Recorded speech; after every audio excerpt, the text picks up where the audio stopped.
मैंने तुम्हारी कहानियाँ सुनी, तुमने मेरी कहानियाँ सुनी। मैंने तुम्हारी कहानियाँ सुनी, तुमने मेरी कहानियाँ सुनी। फिर अपनी कहानी शुरू हुई। तुमने बताया कि कैसे तुम्हें लोग समझ नहीं पाते। मैंने भी तुम्हें महसूस करवाया कि कैसे मैं लोगों को समझ लेता हूँ। फिर हम दोनों एक दूसरे को समझने लगे। तुमने वो सारी बातें बताई जो मुझे अच्छी लगी। मैंने भी वो सारी बातें बताई जो तुम्हें अच्छी लग सके। फिर हम दोनों एक दूसरे को बातें बताने लगे। जब मैंने तुम्हें गिरते हुए देखा, मैंने तुम्हें संभालने की कोशिश की। जब तुमने मुझे गिरते हुए देखा, तुमने भी मुझे संभालने की कोशिश की।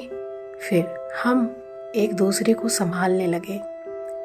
जब तुम्हें अकेलापन लगा, तुम मेरे पास आए।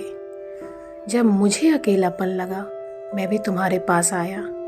फिर हम एक दूसरे के पास आने लगे।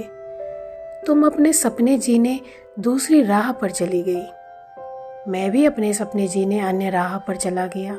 फिर हम एक दूसरे से दूर चलने लगे। एक दूसरे से दूर रहने पर हम एक दूसरे को कम बता पाए, एक दूसरे को कम समझ पाए, एक दूसरे को कम संभाल पाए।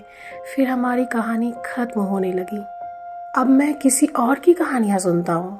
तुम भी अपनी कहानी किसी और को सुनाती हो और तुम उसे बताती हो कि कैसे मैं भी तुम्हें समझ नहीं पाया।